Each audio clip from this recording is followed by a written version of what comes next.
నమస్కారం అందరికీ. ఈరోజు మనం ప్రెజెంట్ కంటిన్యూయస్ టెన్స్ నేర్చుకుందాం. ప్రెజెంట్ కంటిన్యూయస్ అంటే ప్రస్తుతం, ఈ క్షణంలో జరుగుతున్న పని గురించి చెప్పడం. ఉదాహరణకు, ఐఎమ్ టీచింగ్, నేను బోధిస్తున్నాను. హీ ఈజ్ లిస్నింగ్, అతను వింటున్నాడు. దే ఆర్ స్లీపింగ్, వాళ్ళు నిద్రపోతున్నారు. మనం తెలుగులో చేస్తూ ఉన్నాను, చేస్తూ ఉన్నావు, చేస్తూ ఉన్నాడు, చేస్తూ ఉంది, చేస్తూ ఉన్నారు అని మాట్లాడుతాం కదా.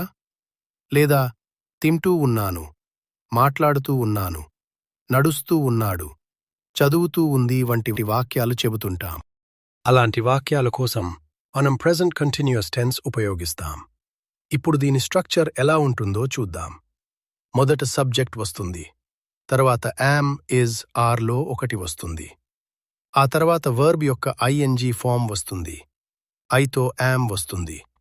ఉదాహరణకు, ఐఎమ్ క్రైయింగ్, నేను ఏడుస్తున్నాను. ఐఎమ్ స్పీకింగ్, నేను మాట్లాడుతున్నాను. ఐఎమ్ స్టాండింగ్, నేను నిలబడి ఉన్నాను. ఐఎమ్ టాకింగ్, నేను మాట్లాడుతున్నాను. అంటే ప్రస్తుతం జరుగుతున్న ఏ పని అయినా. యూతో ఆర్ వస్తుంది. యు ఆర్ స్పీకింగ్, నువ్వు మాట్లాడుతున్నావు. యు ఆర్ లిస్నింగ్, నువ్వు వింటున్నావు. యు ఆర్ లెర్నింగ్, నువ్వు నేర్చుకుంటున్నావు. అలాగే వి మరియు దేతో కూడా ఆర్ వస్తుంది. హీ, షీ, ఇట్ను మనం థర్డ్ పర్సన్ సింగ్యులర్ అంటాం. వాటితో ఇజ్ వస్తుంది. ఉదాహరణకు, హీ ఈజ్ స్లీపింగ్, అతను నిద్రపోతున్నాడు. హీ ఈజ్ స్టాండింగ్, అతను నిలబడి ఉన్నాడు. ఇప్పుడు కొన్ని ఉదాహరణలు చూద్దాం.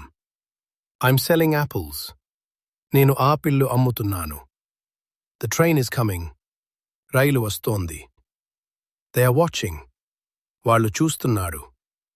షీ ఈజ్ కుకింగ్, ఆమె వంట చేస్తోంది.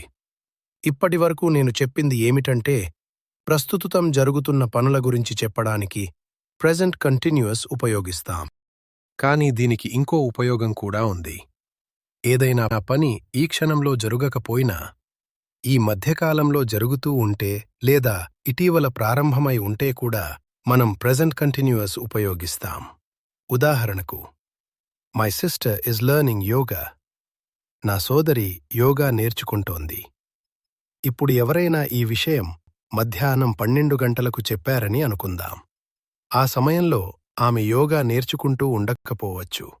కానీ ఈ మధ్యనే ఆమె యోగా నేర్చుకోవడం ప్రారంభించింది. అప్పుడు కూడా మనం ఇలా చెప్పవచ్చు, my sister is learning yoga. ఇప్పుడు దీని మరో ఉపయోగం చూద్దాం.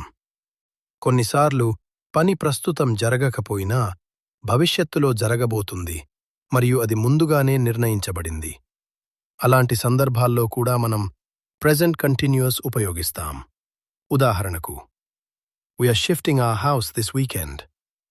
ఈ వారాంతంలో మేము మా ఇల్లు మారుతున్నాం. ఇది భవిష్యత్తుకు సంబంధించిన విషయం. అయినా మనం ప్రెజెంట్ కంటిన్యూయస్ ఉపయోగిస్తున్నాం, ఎందుకంటే నిర్ణయం ముందుగానే తీసుకోబడింది. ఇప్పుడు ఇంకో ఉపయోగం చూద్దాం. ఎవరైనా వ్యక్తి యొక్క చెడు అలవాటు గురించి చెప్పాలనుకున్నప్పుడు కూడా ప్రెజెంట్ కంటిన్యూయస్ ఉపయోగించవచ్చు. ఉదాహరణకు, she is always watching TV. ఆమె ఎప్పుడూ టీవీ చూస్తూనే ఉంటుంది. మనం తరచుగా ఎప్పుడూ టీవీ చూస్తూనే ఉంటుంది అని అంటాం కదా. అలాంటి అలవాటును చెప్పడానికి కూడా ప్రెజెంట్ కంటిన్యూయస్ ఉపయోగిస్తారు. My wife is always complaining. నా భార్య ఎప్పుడూ ఫిర్యాదు చేస్తూనే ఉంటుంది. అయితే స్నేహితులారా, ఇదే ప్రెజెంట్ కంటిన్యూయస్ టెన్స్. ఇప్పుడు మీరు ప్రాక్టీస్ చేయాలి. ఒక ఇమేజ్ కనిపించిన వెంటనే అందులో ఏదో ఒక పని జరుగుతున్నట్లు కనిపిస్తుంది. పైన సబ్జెక్ట్ కూడా ఇవ్వబడుతుంది. మీరు ఆ ఇమేజ్ను చూసి ప్రెజెంట్ కంటిన్యూయస్ టెన్స్లో ఒక సెంటెన్స్ చెప్పాలి. ఉదాహరణకు, షీ ఈజ్ డ్రింకింగ్, యెడ్ he is swimming, she is sleeping. ఇలాగే ప్రతి ఇమేజ్కు సరైన సెంటెన్స్ తయారు చేసి గట్టిగా చెప్పాలి. ఒక చిన్న హింట్ గుర్తుంచుకోండి. తెలుగులో చేస్తూ ఉన్నాడు, తింటూ ఉంది, చదువుతూ ఉన్నారు, మాట్లాడుతూ ఉన్నాను అనే భావం వస్తే చాలా సందర్భాల్లో ఇంగ్లీష్లో ప్రెజెంట్ కంటిన్యూయస్ టెన్స్ అవసరమవుతుంది. గమనించండి, సెంటెన్స్ను ప్రెజెంట్ కంటిన్యూయస్ టెన్స్లోనే చెప్పాలి.